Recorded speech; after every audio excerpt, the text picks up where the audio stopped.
It's Spoilerin time. This is a show that is born like Athena, springing from Zeus's brain, from the brain of Cordkillers. Cordkillers, we figure out how to watch things. We figure out what to watch. Then we watch them. And on Spoilerin time, we talk about them. I'm Tom Merritt. Joining me, of course, is Brian Brushwood. Yeah, also joining us live in studios, my co-host on the Night Attack podcast, Mr. Justin Robert Young. Hey, friends. And let's see how Team Night Attack is doing in the summer movie draft. Spoiler alert, not great. Fifth place. No, we are all Team DTNS. Yes. Team Sword and Laser. Sword and Laser, whatever. I don't care. I'm rooting for you. I live inside your soul. As long as Team John Trekker loses, right? Team John Trekker cannot be made to win again. Their reign of terror needs to come to a close. So right now in first place is Team Sword and Laser with $1.1 billion. John Trekker at $850 million, awaiting the countdown of It Chapter 2, which is seeing, there's so much marketing, Tom. I don't see how it can possibly not make the reviews are not great. The tracking on it is 120 to 150 million. Really? I've done the math here for the opening week. Yeah. Right? Right now, Team Sword and Laser is in front of Team John Trekker by 248 million. So, if you look at it, they only have 4 weeks because it's the last movie of the season. So they don't have the benefit of any lingering other cash. If it does closer to 150 million, then that gives, with a 50% drop off, week 2, 75, week 3, 35, week 4, 15, 10, right? If it's up at the top end of that, Tom's really in trouble. If it's closer to the $120, $130 range, and that's not crazy considering everything is underperformed. Even Endgame. Yes. Endgame was less than what people were expecting, even as it's the highest grossing movie of all time. Right. It had to do a little, like, shimmy and shake to get there. They're like, oh, come on, guys, please. Can we just go see it again? Don't even bother to see it. Just buy a ticket. Then Tom's good. Like, this is the most epic end of a movie draft that we have seen in a very long time. Yeah, last time I can think of is when Lincoln pushed me over the edge in the winter draft. Lincoln had legs and then like carried you to victory. Well, and like it was over, and then it got 8 Oscar nominations, and then suddenly it came rose back. from the dead and just barely carried me across the finish line. It was amazing. So if you are a pro John Trekker fan, what you say is, look, as far as franchises that aren't superheroes go, this is about as good as you get. In terms of R-rated franchises, it made a gigantic amount of money. Now the cast has even more star power than the kids did in the first one. If you are a skeptic, and trust me, friends, I am a skeptic, you say it's too long. It's even it's worse reviewed than the first one. It's another helping of a thing that you already were satisfied with, that maybe you're like, been there, done that. And by the way, I like the kid movie. I don't want to see a bunch of adults. I like the kids. If you gave me another movie with the kids, maybe I'd be excited because I was there for the Stranger Things element. Get out of here, Bill Hader. In the chat room, they're saying that Variety has it pegged at $100 to $110 million opening, which means you could take this, Tom. Lion King has made $510 million. Is that not over expectations in a summer when everything is under expectations? Yeah, I do think that's under expectations. Where do we think Lion King finishes? 540? No, I don't think it. No, I mean, it's got another 20 or 30 in the tank over the next 3-4 weeks. It's mostly out of theaters, though. Last week, Lion King took in $8.2 million. Okay. Well, yeah. But that means it's close. I mean, it's dwindling. It doesn't have much left in the tank. Was my point, right? Yes. It's not going to get too much above 510. So 248, 258 is what It Chapter 2 has to hit. I think it's unknowable. I think this is one of the most exciting finishes to a movie draft we've had, because It Chapter 2, like you say, getting a lot of marketing and all of the things that Justin said, could hit the top of its range, could go 290, and then that's it. Team John Trekker is the champion again. But there's a lot of things against that. the things that Justin mentioned about weariness and the lower market. So I'm excited to watch this play out till the very. I think it'll go to the very last week. We could know Friday if it's not going to happen. No, the week from Friday. You mean. No, I mean Friday. Like if we know that the projected gross is 110, it's a wrap. Because it's not going to more than double it. It's not going to do. Yeah. So we could know Friday. If it does closer to 140, 150, then you're at a situation where it's going to be butt clenching time. Mm-hmm. Well, despite Dark Phoenix, it's fun to be in the hunt. Does that? That's track? it. Yeah. Well, no, I'm just saying when Dark Phoenix hit 65 million, when it didn't hit 65 million, when it opened with its miserable opening, I had pretty much assumed there was no way the Lion King could make it up, but it did. So, all right, let's talk about the Righteous Gemstones. If you're caught up on the Righteous Gemstones, we're just going to talk about episode 1. We haven't got to episode 2 yet, but this is one that Brian texted me this weekend and said, yeah, it's worth watching. I watched it, and it is funny. The premise itself, I don't think I found to be terribly surprising. It's, corrupt preachers with their hypocrisy, but the way they're telling it at certain points is surprising and ingenious and hilarious. And also, I think they have some people who've been around these kind of organizations, because there's some really true to life stuff in there. I was really surprised. First time I watched it by myself. Second time I watched it with Justin, and I think it gets an upgrade for just watching it with another person. I think comedies in general do. But the first time I was I thought it was good. The second time I realized how efficient it is. That first 2 minutes, 30 seconds, that opening vignette when everything becomes a cluster screw and then the wave pool starts going and everything, that's everything you need to know about the show. And it's great. And I like that it goes into those dark Coen brother elements.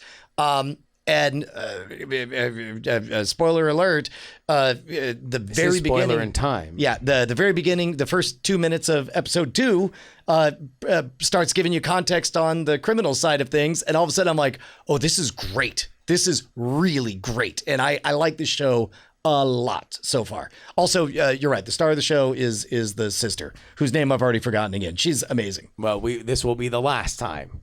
Yes, we will endeavor to remember her name forever. Because she is... Slap me, Daddy. I'm a gemstone. It is... Where were you guys... Edie Patterson. Let me ask you guys a question. Where were you guys at on Eastbound and Down? I never gave it my full try. Tom? Never saw it. Yeah. Oh, Tom! You're the baseball guy. No, we are well past the time in history where you can get mad at someone for not watching. I'm not saying I'm mad. I'm surprised is all I'm saying. Because I would have assumed a critically acclaimed show about baseball would have been right up your alley. But I never watched it. I loved Eastbound and Down. Eastbound and Down was something that was a very loud, cartoonish show that, like most Jody Hill ventures, who is an executive producer here, but not quite the driving creative force. This is more of a Danny McBride thing. Is always about the heart. It's about these characters. It is about if they are very cartoonish, it is because they are very sad, or they are very challenged, or they have X amount of anxiety. There's always a reason why people are acting in such a ridiculous manner, and this gives you all of that in spades. Every character, no matter how ridiculous they are, and boy howdy, is there some ridiculousness. It is never without an element where you understand some of their motivation and pain. That is rare for comedy. It's something that they do really well, and I think you need to have it in a premise like this, because like Tom pointed out, it's hard to do a thing about churches, right? Faith is very personal to people. The concept of mega churches and televangelists are controversial even within the religious community. This plays on some of the larger tropes. And if all you know about televangelism is stuff from the 80s, basically imagine, all right, all that happened, and there is a successful family. Flash forward 40 years. This is their story. The oldest son that was, probably born around that time now is the wizened second in line, and all the rest of the kids kind of fall in line. But boy, do they get up to some shenanigans. I loved it. Well, and on the one hand, there's the very typical one of the members of the family was snorting cocaine and hanging out with hookers, which is very done in the very much what you expect the storyline to be. But that's Danny McBride's character, and they play it so ridiculously in how he deals with it. It's like, all right, this is interesting. But then the other was it Kelvin? Is that his name? Yep. Yeah. Kelvin's the youngest. The other character is very much many different people that I was in church youth groups with. Yes. The sort of I want to be cool up to a line. I'm not going to curse, but I'm going to have fun hair, and I'm going to play video games, but not too violent. And I think one of the characters that steals the show for me is I guess it's not his roommate, it's just his friend who was house sitting for him. Reformed Satanist. Yes, exactly. And the monologue he gives about the video game and the dark Diablo that was removed for it is just classic. It's genius. Yeah. There's a lot going on, and without knowing anything beyond the first few minutes of the second episode, I can say that, look, Dan McBride and Jody Hill were the guys who brought you the new Halloween, right? They know storytelling in many different genres, and this, very efficiently sets up a lot of different threads to pull as we go forward. Again, man, I didn't find any fat in it at all. Even stuff that you think you could have gotten away with taking out when they're talking to the local preachers, and that thinly veiled contempt between everybody and the efficiency with which they, I don't know. I loved all of it. Well, and it gives you the peer into the business world of that. Nobody builds a stadium unless you're trying to make a lot of money. Right. Mm-hmm. Nobody, and that's really the criticism of a megachurch is that, why are you building a gigantic, why did Joel Osteen buy the old Rockets arena unless there was a money thing? If this isn't a money thing, then why do you have private jets? This is a general criticism of that field, and we delve all the way into it. Speaking of which, man, the set design and the costuming and everything is so good. There's this moment watching it last night, I was just like, man, I would go to that church. That looks amazing. Well, beyond the fact that it's hey, look, Dan McBride and Jody Hill did Eastbound and Down. They did Vice Principals. They're proven quantities for HBO, so you can very much tell. They're no, we are securing all of the bag on this one. We're getting exactly the cast we want. No expense will be spared for any actor. And boy, are we going low-key Game of Thrones level budgets on all the sets that we are shooting on. Bryce, what did you think? Oh, I really dug it. I am not too familiar on sort of the megachurch crowd and scene, but I thought it was very cool to see kind of a wide variety of different characters kind of in that space. And it's funny, the writing is really good. But I loved Vice Principals, so that obviously comes through. Did you know what Eastbound and Down? Any other thoughts on Righteous Gemstones? No, excited. We'll watch 2 of them for next week, right? Yeah, I think I could do that for sure. Maybe we watch one. We'll see. All right, let's talk about extras. Episode 3, season 2, with Daniel Radcliffe. So we've gotten in season 2 to the point where the new normal is we're seeing Ricky Gervais's character dealing with his show. So we see him performing on the show, doing, very obvious sitcom-y setups, and dealing with the fact that he's locked in with his own success. I think it's kind of a nightmare version. It feels like, especially in this episode, of if Ricky Gervais had not insisted on the things he had to insist on to make The Office. Yes. He fears he would have ended up making this show instead. And then that is tied in with a more typical she's an extra on the set of a Daniel Radcliffe fantasy movie where he's dressed as a Boy Scout, and Daniel Radcliffe plays an exaggerated version of himself. Where it's funny to think, like, I think of Daniel Radcliffe as an adult now, but at the time when this was new, he was still thought of as a child actor, and so he's acting like a teenage boy. This was during Harry Potter, right? Yeah, I think it would have been. It would have been before the entire run was done. Yeah, so this is like, it shows you the kind of clout that Ricky Gervais had specifically in Britain at the time to get those kind of actors to do those kind of things. Now, having Patrick Stewart get nominated for an Emmy for like 5 minutes of dialogue probably speaks a little bit to people being comfortable letting their careers be in this guy's hands, him and Stephen Merchant, who did the show. But man, this was such a great episode.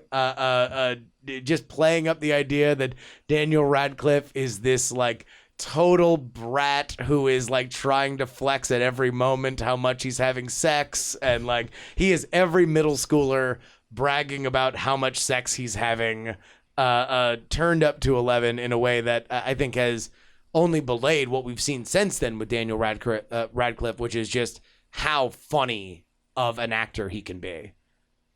Yeah, and Maggie plays it so well in that they could have played it where she was like embarrassed at him or embarrassed at herself for her reaction, but instead she's just sort of like, go away.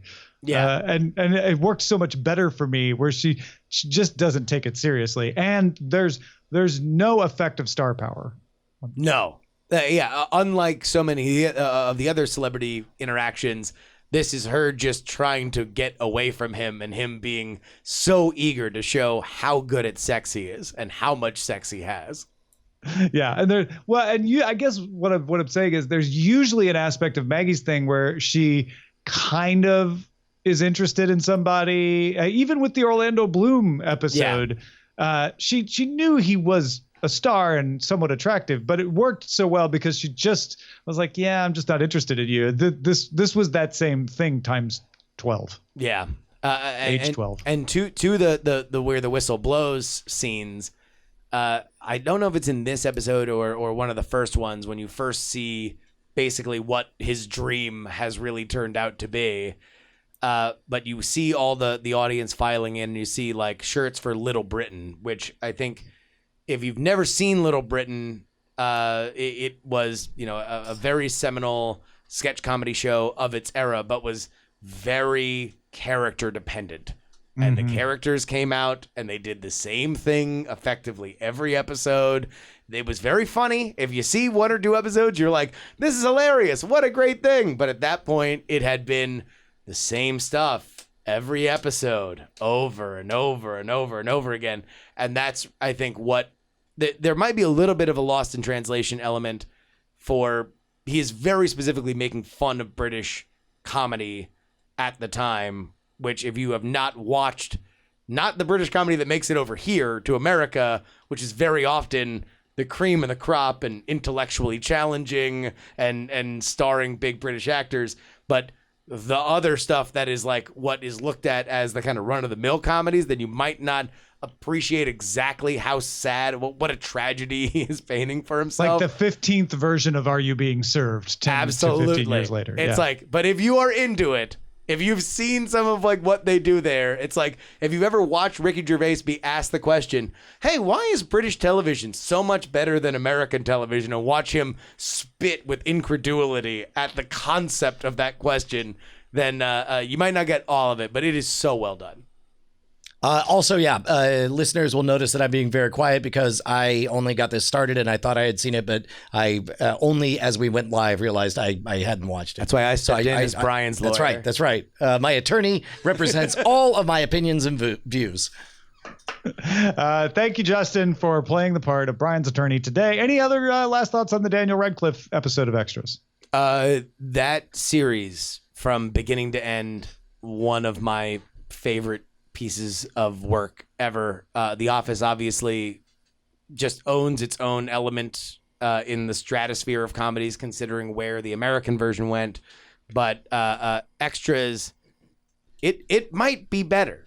Like, it might be a better show. Oh, it's a fact like, if you're going to look me in the eye with a straight face, act like The Office isn't obviously inferior to Extras, the original UK Office.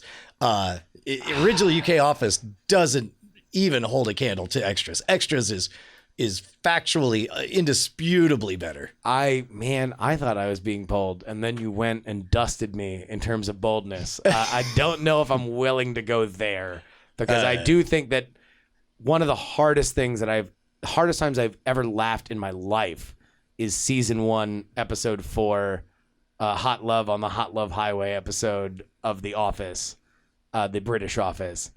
And Extras has some amazing moments, but I don't know if anything in comedy can touch, season 1, episode 4 of the British Office. But I think it's a worthy conversation amongst very, very excellent peers.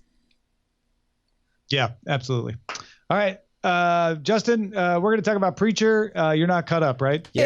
Exit stage left. You got any last messages for the people? Yeah. I love you. We hope we did a good show on Night Attack by the time everyone has heard this.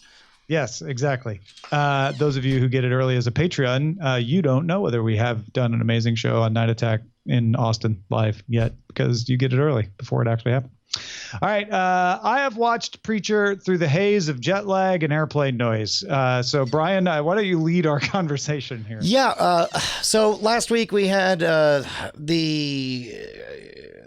first of all, I'm in a very weird place. You know that Preacher might be one of my favorite things we've ever covered. This whole season, Tom, it doesn't seem to do anything or go anywhere. It's none of our principal characters have been together, and they've all been following their own narrative threads, and none of them are interesting. We have 4 narrative threads. We have Killer Saints or Saint of Killers or whatever, and Eugene walking around. And I guess we've got watching Cassidy get tortured a whole bunch, which we do get to see him escape. And at the end of last week's episode, we saw him and Tulip reunite at the very end, which was like, great, maybe we're close to the gang getting all together, and instead we don't. We see them the very next episode, be all like, well, see you around. And somehow Cassidy knows that they need to save Jesse from something. Yeah, and it's like, Cassidy, you're still beating yourself up. Tom, I can't believe I'm saying this about Preacher of all shows. Boring. It's boring. It's a boring show right now. It's been kind of a slog. I'm not gonna disagree with you on that. The parts that stick out for me were planning the apocalypse. There's something still intriguing and entertaining about that. Sort of the backstory of Humperdew, of knowing that, Jesus broke the rules, broke the wheel, and that's how we ended up with Humperdew. Which, I mean, that's not that big of a deal, but I was like, I like that kind of world building, lore telling element. And I guess I really actually enjoyed Jesse and apologizing to Eugene, even if it did lead to him getting shot in the face. Yeah. Also, that's very out of character for Eugene. That's not what Eugene would do. And I don't believe it. I mean, he did get sent to hell, so you gotta give him a little bit of a break, right? But by this point, if the story is he's a good kid that got broken because he got sent to jail and just was surrounded by those influences, then why don't you show that change happen? Because that could be really interesting. I didn't take it as he got broken. It's that he got sent to hell, and he's still Eugene. He hasn't been broken, but he's very angry with Jesse for making him go through all of that. Sure, but also we're seeing him be the sweet, shiny, bright spot in this whole twisted hellscape. And so as a result, I either didn't believe it. He does try to help Jesse. I didn't believe it when he shot him, and if I did believe it, then I derived no joy from it. I didn't care for it. And, the vague, like, well, I'm trying not to use Genesis so much, try to cut down here, do a few sit-ups. Yeah. None of the only thing I liked in the last 2 episodes was seeing the Archangel have crazy sex with the demon. Say crazy demon sex? That was the one redeeming thing in the last 2 episodes. That I was great. actually going to mention that too. I was like, oh, that was new. That was interesting. I like that I don't like that character like he's my favorite character, but I find that character very interesting. And even Cassidy is the best part. He's the best character consistently, even through this season. But I'm bored of watching him beat himself up over it. We had to watch him refuse to escape from the Grail because he's busy beating himself up psychologically. And now he's escaped. So guess what he's doing? Sitting at a bar beating himself up psychologically. I'm done. I'm not done. I'm not giving up. Yeah, right. But it's like this ain't what I want. Also, the whole thread with Hair Star being obsessed with looking pretty. Like in the last week's episode, God is like, "Oh, I know what you want. You want to look pretty again." I'm like, nothing about the character Hair Star has ever indicated that he had the slightest interest in looking pretty. So that fell flat. FLAT, man. No, we talked about this last time we talked about 2 episodes ago. It's just that part doesn't ring true, and I'm really sorry that they played that out.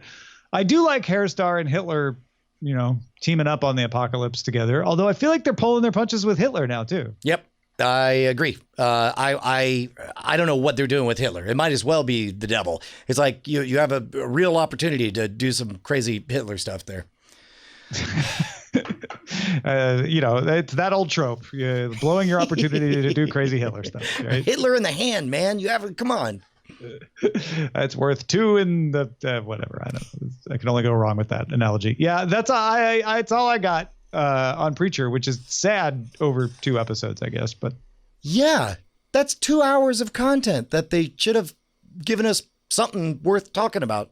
I will say that the most recent episode gave me a little more hope that we're headed back towards interesting stories. Going to Australia, it's a little leftovers, I guess, but I did think about that too.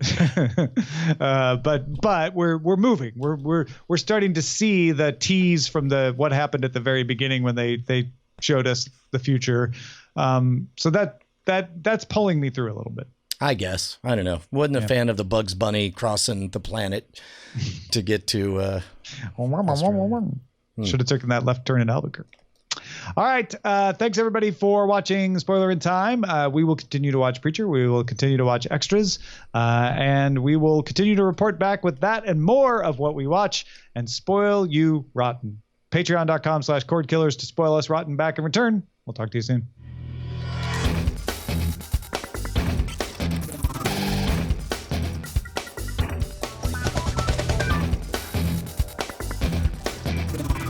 Diamond Club hopes you have enjoyed this program.